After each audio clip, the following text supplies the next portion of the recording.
Toi qui me ressembles, ce podcast se veut le tien. Comme une expérience, comme un appel à entrer dans la ronde de nos âmes pour aller à la rencontre de qui nous sommes. Toi qui me ressembles, c'est une déclaration d'amour aux parties de nous qu'on masque, aux blessures qu'on tait. Je te proposerai tantôt des épisodes de type partage autour de la descente en soi et de l'exploration intérieure. Tantôt ce seront des portraits, rencontres intimes avec l'autre, celui qui nous inspire et nous révèle à nous-mêmes. Nos invités nous offriront ainsi le plus beau des cadeaux, leur vérité. Toi qui me ressembles, c'est un espace de cheminement, à la fois ensemble et dans l'intimité de notre être. Je te souhaite, toi qui me ressembles, d'en sortir inspiré, grandi, touché et nourri, que ces partages intimes et sans détour t'aident à trouver tes portes intérieures et à les ouvrir pour t'éveiller à qui tu es. Je suis Mylène, souvent coach et entrepreneur, toujours en cheminement vers qui je suis au-delà des étiquettes, des rôles et des masques. En ligne, sur mes différents sites, je partage mon approche d'un accompagnement authentique et inspirant, le coaching de l'alignement au projet. Que tu cherches à vivre une vie qui te ressemble, à créer une activité alignée à tes valeurs, ou que tu sois à la recherche d'une école de coaching qui va au cœur de l'être, tu trouveras sur mes sites toutes les infos sur mes propositions. Garder le cap de ses priorités, mais si secrets. Bienvenue dans ce nouvel épisode du podcast Toi qui me ressemble. Et donc le thème que j'ai choisi d'explorer ensemble aujourd'hui pour ce 47e épisode, c'est celui-ci. Comment garder le cap de ses priorités? Et j'ai eu envie de réunir 6 pistes, 6 clés, 6 choses que je m'applique à moi-même depuis des années et qui ont vraiment changé ma vie et changé les objectifs que je me fixe, changé également la confiance que j'ai en moi parce que j'arrive à tenir mes engagements sur la durée, chose que je ne faisais pas du tout avant. Donc nous sommes début février et il y a déjà un 12e de l'année 2024 qui s'est écoulé. La question que j'aimerais vous inviter à vous poser, c'est où est-ce que j'en suis de mes objectifs 2024 ? Où est-ce que j'en suis de la priorité, la grande priorité que je me suis fixée pour 2024 ? Parce que l'énergie de début d'année, elle s'accompagne souvent d'une envie de renouveau. On a envie de faire des choses autrement, on apprend de nos leçons. Je vous ai d'ailleurs proposé, moi, un épisode consacré à mon bilan 2023 et aux 7 grandes leçons que je regarde, que je retiens, que j'ai apprises de 2023. Et donc, on se fixe de nouveaux objectifs, on prend la décision. Tellement de personnes sont venues à moi en ce début d'année 2024 avec cette magnifique intention, faire de moi ma priorité. Eh bien, la question, c'est 1 mois plus tard, où est-ce que j'en suis de cette décision? Où est-ce que j'en suis de cet objectif? À quel point cet engagement envers moi-même est encore intense 1 mois plus tard? Ou au contraire, qu'est-ce qui est différent dans ma motivation? Combien est-ce que je l'évalue aujourd'hui, ma motivation à respecter cet engagement, à atteindre cet objectif? Pendant très très longtemps, honnêtement, début février, je ne savais déjà même plus quelles étaient mes résolutions de l'année. D'ailleurs, je me souviens, j'avais des carnets avec des listes d'objectifs, des listes de résolutions, exactement ce qu'il ne faut pas faire. Je faisais une liste, on va dire, un petit peu froide, vraiment une liste très réfléchie de tout ce que j'avais envie d'accomplir. Je me retrouvais avec une vingtaine, voire une trentaine de choses sur cette liste. Et dans les faits, 1 mois plus tard, il n'en restait plus rien du tout. Si ce n'est, en toile de fond, une confiance en soi qui se dégrade. Parce que, eh bien, je m'étais fixé des engagements, je ne les ai pas tenus. Donc forcément, j'ai un petit peu moins confiance en réalité en moi, puisque dans les faits, je ne tiens pas mes engagements, je ne respecte pas mes objectifs. Et donc, très logiquement, il y a une confiance en soi qui se dégrade. Donc, même si ça n'a l'air de rien de se fixer des objectifs et de ne pas les atteindre, hein, on se dit, voilà, à l'extérieur, la vie continue. En réalité, à l'intérieur de nous, ça vient fissurer encore un peu plus quelque chose. Donc, c'est d'autant plus important d'apprendre à garder le cap de ses priorités, d'apprendre à tenir ses objectifs sur la durée. Aujourd'hui, pour moi, les choses sont très différentes. Évidemment, ça fait des années que je me consacre à l'accompagnement des autres, mais je me suis également beaucoup intéressée, notamment à la motivation.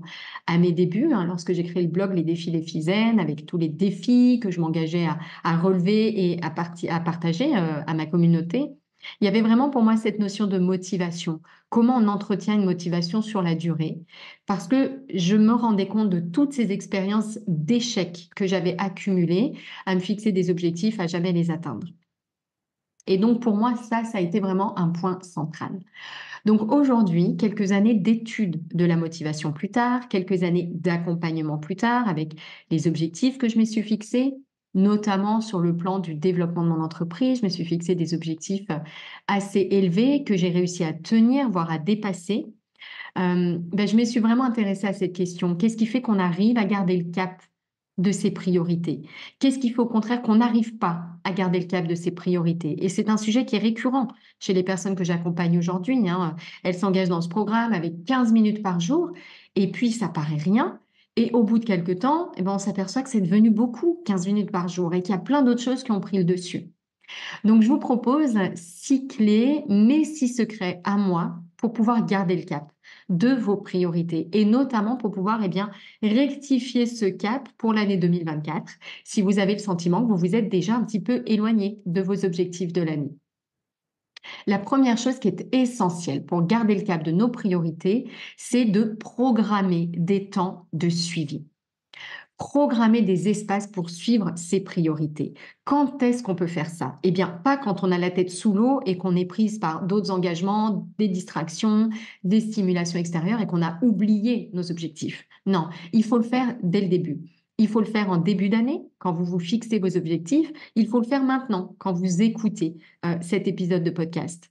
Donc, dès maintenant, mettez sur pause s'il le faut cet épisode, prenez votre agenda et programmez-vous au minimum une fois par mois un petit bloc-temps pour suivre votre engagement de début d'année et où est-ce que vous en êtes. Et vous allez vous poser des questions comme celle-ci pendant ce petit bloc-temps. Quels sont mes objectifs, mes priorités pour cette année? Est-ce qu'il y a des choses que je dois ajuster parce qu'il y a quelque chose qui n'est plus un objectif, plus prioritaire, quelque chose qui s'ajoute? Donc, qu'est-ce qui est prioritaire pour moi pour le reste de l'année? Qu'est-ce que j'ai réussi à mettre en place? Qu'est-ce qui a marché pour moi sur cette période? Et qu'est-ce qui, au contraire, est un frein? Qu'est-ce qui m'empêche d'y arriver? On le voit bien, il y a des choses, des situations récurrentes qui font que on perd le fil petit à petit. Il faut être au clair avec tout ça. C'est normal qu'il y ait des freins, c'est normal qu'il y ait des obstacles. Le problème qui se pose, c'est si on n'apprend pas de ces obstacles. Si on n'est pas dans cette posture d'apprentissage, d'apprenante de la vie. Ça n'a pas marché. On peut tourner en rond toute notre vie en refaisant la même chose et ça ne va toujours pas marcher. Mais si je m'arrête un peu, que je fais la liste de ce qui ne marche pas et que je réfléchis à qu'est-ce que je peux mettre en place pour que ça ne m'empêche plus d'y arriver, pour contourner ce frein, pour lever ce frein, eh bien là, je suis vraiment dans une posture d'apprentissage. Et là, je vais vraiment éviter que les freins ne m'empêchent d'avancer. Donc, ces situations vont sûrement se reproduire, mais je vais avoir anticipé. Je vais avoir anticipé parce que j'ai réfléchi pendant ces petits espaces-temps. Donc ça, c'est vraiment mon grand secret et honnêtement, il est absolument imparable. Il marche à tous les coups. Fixez-vous dès maintenant un rendez-vous une fois par mois, 30 minutes, avec vos objectifs de l'année. Qu'est-ce qui a marché pour moi? Bonne pratique, ressources, je continue. Qu'est-ce qui ne marche pas? J'anticipe. J'évite que ce frein ne m'empêche d'avancer. Bref, être vraiment dans cette démarche d'apprentissage. Deuxième secret pour garder le cap de vos objectifs et que vraiment 2024 soit une année de changement. La deuxième chose qui est essentielle à faire, c'est d'être pleinement relié à votre vision. Parce que au fond de nous, ce qui nous anime profondément, c'est pas ce petit objectif que je me fixe, c'est la vision qu'il y a derrière, l'image que j'ai derrière de cet objectif une fois atteint. Et ici, il y a quelque chose d'important à vous demander aussi, c'est pour qui est-ce que je le fais? Donc, c'est bien de se demander pourquoi et de se connecter à cette vision, mais c'est essentiel aussi de se demander pour qui. Le secret qui se cache ici, C'est de se dire qu'en réalité, nos aspirations profondes, elles ne sont pas tournées vers nous. On dit parfois que le développement personnel, c'est une démarche égoïste, c'est tout l'inverse. Plus on descend en profondeur en soi, plus on se connecte aux autres et plus on s'aperçoit que ce qui nous anime en profondeur est tourné vers les autres. Et comprendre cela, en faire une réalité au quotidien, identifier cette vision qu'on a au service d'un monde meilleur, ça fait une énorme différence. Il est beaucoup plus facile de garder le cadre de ses priorités lorsque clairement on fait le lien entre soi et le monde, entre cet objectif qu'on va atteindre pour soi et la vision qu'on a d'un monde meilleur. C'est beaucoup plus motivant de faire les choses si on les fait pour les autres. Pas une personne qui nous met la pression en nous disant voilà ce que tu dois faire. Non, quand je dis le faire pour les autres, c'est le faire au service d'un monde meilleur. En quoi, si j'atteins cet objectif-là, ça va contribuer à un monde plus beau? On a une puissance, on a un pouvoir, on a une créativité, on a une motivation qui sont décuplées, qui sont exponentielles, plus on fait les choses au service des autres. Donc ça, c'est vraiment un autre secret que j'ai découvert et auquel je me relie régulièrement. C'est pourquoi est-ce que je fais les choses? Pour qui? En quoi ça contribue à un monde meilleur? En quoi ça impacte positivement les autres que je fasse ça? Et là, garder le cap de sa priorité, ça prend une autre dimension. Ça devient complètement autre chose. C'est beaucoup plus facile, c'est beaucoup plus vibrant, c'est puissant. Et parce que c'est puissant, ça me permet de poser des limites très très claires aux autres engagements et aux autres demandes. D'accord, il y a ça, ça, ça, il y a plein de possibilités à chaque instant. Mais moi, ce que je veux accomplir, je sais pourquoi je veux l'accomplir, je sais pour qui je veux l'accomplir, je sais l'impact que ça va avoir sur les autres. Et ça, en termes de motivation, c'est autrement puissant. Mon troisième secret pour garder le cap de mes priorités, eh bien, je vais encore vous parler des autres. L'importance des autres. Donc déjà, on a vu l'importance des autres en tant qu'objectif final, objectif ultime, c'est rendre service au monde. On cherche ça en fait, on est là pour ça, on est attendu pour ça. Donc c'est toujours présent en nous. Ici, je vais vous parler du secret les autres pour vous aider à garder le cap de vos priorités dans un autre sens, dans une autre dimension. C'est les autres comme soutien de votre parcours, les autres comme éclaireurs de votre parcours, les autres comme ce réseau, cette toile de réseau de personnes qui sont dans une démarche un peu similaire à la vôtre, ou en tout cas qui sont en mesure de soutenir votre démarche. Faire partie d'un groupe de personnes qui s'engagent vers un objectif qui ressemble au vôtre, soit dans le fond, soit dans la forme, c'est-à-dire simplement qui sont engagés pour atteindre leur objectif, c'est extrêmement puissant. Créez-vous un réseau de personnes soutenantes. Trouvez un mentor. Trouvez un coach qui va vous accompagner à atteindre votre objectif.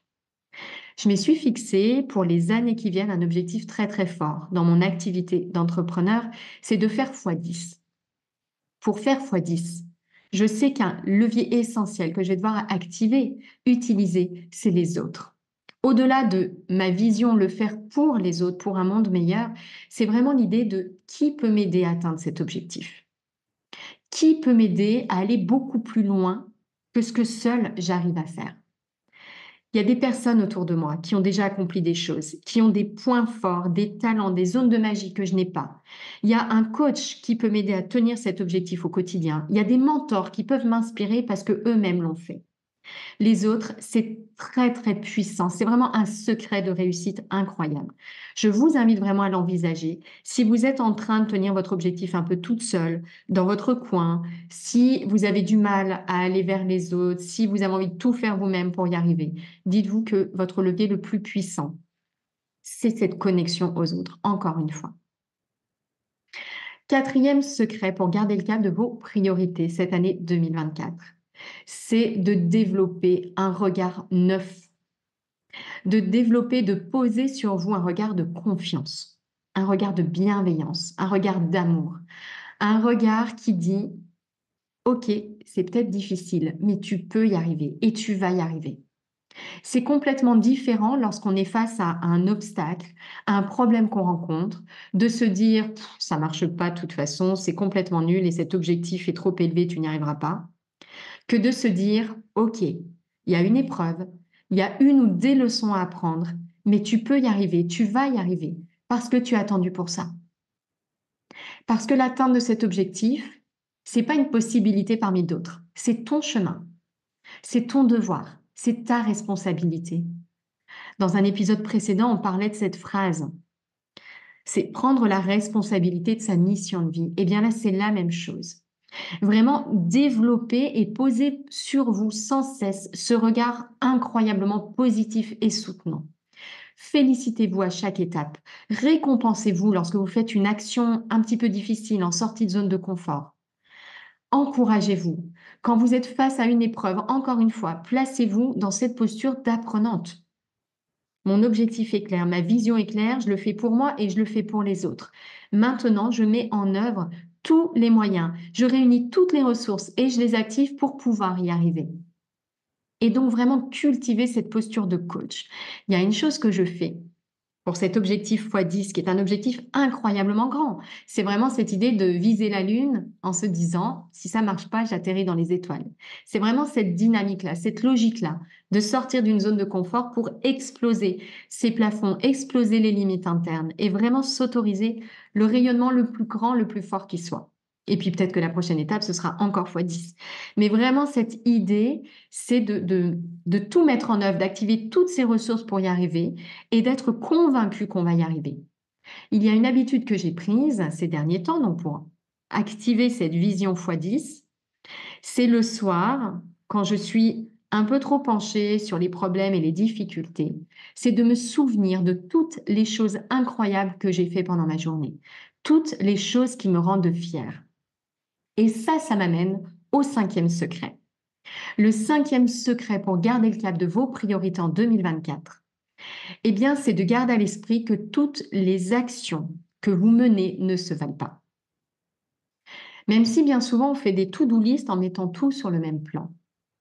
En réalité, il y a une autre façon de regarder les mesures que l'on prend pour y arriver. C'est de les voir de manière stratégique, de les voir dans une logique 80-20. Pardon, il y a des petites choses, c'est de les voir dans une logique 80-20. Il y a des petites actions qui nous font toujours faire un petit peu la même chose. Et il y a des actions incroyablement impactantes qui nous font faire des pas de géant. Toutes les actions ne se valent pas. Et ce que vous avez toujours fait, ce n'est probablement pas ça qui va vous aider à atteindre ce que vous voulez atteindre maintenant, qui va vous aider à garder le cap de vos priorités. Si vos habitudes de comportement, de pensée, etc., vous amènent à être en difficulté pour garder vos objectifs, eh bien, c'est qu'il faut changer ces habitudes. Il faut changer ses comportements. Il faut changer votre façon de passer à l'action. Il faut changer, comme je l'ai déjà dit, votre façon de voir les autres et votre façon de vous regarder vous-même. Les actions clés, ça signifie que certaines des actions que vous avez à mettre en œuvre pour y arriver sont beaucoup plus efficaces que d'autres, vont avoir un impact beaucoup plus grand. Et donc, la clé ici, et le secret que j'applique aujourd'hui, c'est de faire la part des choses entre les actions habituelles, on va dire, qui me permettent de faire toujours un peu pareil et de rester dans un statu quo, et les actions à impact. Les 20% d'actions, mais parfois c'est 10%, parfois c'est une action sur 20 seulement, qui a le pouvoir de me faire faire un bond de géant et de faire une grande différence. Donc ici, c'est important d'être très au clair avec ces actions à impact. Dans ces actions à impact, on peut avoir quoi? On peut avoir valoriser une de vos forces, c'est-à-dire connaître votre zone de magie et le faire à fond, le faire encore mieux, devenir exceptionnel dans cette zone de magie. On peut avoir un deuxième type d'action, c'est être au clair avec vos points faibles et vraiment vous dire, ce truc-là, si je savais le faire, ça me ferait faire un bond de géant et de l'apprendre, de cultiver les compétences qui vont vous permettre de le faire bien, voire de le faire très bien. La troisième action, c'est qui peut m'aider. Troisième type d'action à impact, c'est de se tourner vers les personnes dont c'est déjà le talent, dont c'est déjà la zone de magie, et de les amener à vous aider à progresser, de les amener à vous aider à atteindre votre objectif, à garder le cap de votre priorité. Les actions impact, c'est toujours ça. Ce sont des actions qui subliment vos talents, des actions qui vous font sortir de votre zone de confort, des actions qui vous aident à corriger un point faible parce qu'il est très pénalisant, et des actions qui vous amènent à trouver les autres. Les autres, les personnes qui vont vraiment pouvoir vous aider. J'ajouterai à cela aussi les actions qui vont directement au cœur de votre vision, au cœur de votre pourquoi, au cœur du pour qui vous faites les choses. Donc ça, c'est vraiment un secret essentiel, c'est d'arrêter de considérer toutes les actions sur le même plan, mais bien avoir à l'esprit que certaines actions sont beaucoup plus impactantes que les autres. Et bien évidemment, de commencer par ces actions-là. En général, on fait toujours les petites actions habituelles parce que c'est facile pour nous, c'est confortable. La magie, elle va opérer en dehors de ces petites mesures habituelles-là. La sixième étape clé, sixième secret que je souhaite vous partager pour garder le cap de vos priorités, c'est d'arrêter de considérer ce que vous faites au quotidien, d'arrêter de considérer tous les rôles que vous avez au quotidien, tous les objectifs que vous vous fixez comme des choses qui n'ont rien à voir entre elles. D'arrêter de voir le temps en mode chronos, c'est-à-dire tout ce qui remplit mon temps. Mon agenda avec toutes les actions qui vont remplir une journée, la liste de tous mes objectifs qui s'accumulent, tous les rôles de ma vie, tous les domaines de vie, et d'essayer de se dépatouiller pour trouver un équilibre entre toutes ces choses-là. Quand on fait ça, quand on voit notre temps, notre vie de cette façon, comme un espace-temps à remplir de plein de choses, on est dans cette approche du temps qui est le chronos, le temps chronologique, le temps qui s'écoule, le temps qui est rempli par des actions qui succèdent. Il y a une autre façon de voir le temps. Plutôt que de le voir comme quelque chose qui se remplit de plein de trucs qu'on a à faire et dans lequel on essaie vaguement d'avoir un équilibre et de mettre devant les choses plus importantes, ça va être de le voir comme le kéros, comme le temps plaisir, le temps épanouissement. Le temps présence, on pourrait dire, le temps flow, et de voir que on peut s'épanouir pleinement à faire ce qu'on aime. Et que faire plus ce qu'on aime, ce n'est pas forcément se fatiguer plus, mais au contraire, c'est trouver le ressourcement, la présence, la joie, l'épanouissement dans ce qu'on fait. Et réaliser une chose que je trouve très importante et qui, dès qu'on la perd de vue, crée beaucoup de souffrance, c'est que ce n'est pas ce qu'on fait au quotidien qui nous fatigue, c'est tout ce qu'on ajoute à ce qu'on fait. Les peurs, les croyances, les peurs notamment de passer à côté de l'essentiel. Parce que ce qu'on fait là, on trouve que c'est pas essentiel et qu'on attend de faire autre chose après et que du coup, on n'est pas présente à ce qu'on fait. C'est ça qui crée beaucoup de fatigue. C'est de voir le temps comme quelque chose qui se remplit de nos actions et qui nous manque au final, comme quelque chose de limité. Quelque chose de limité, d'être focus sur j'ai tant d'heures, j'ai tant de trucs à faire et donc il va me manquer du temps pour faire ça et ça.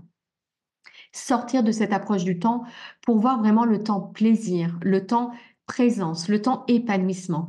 À chaque instant, je peux me sentir pleinement épanouie.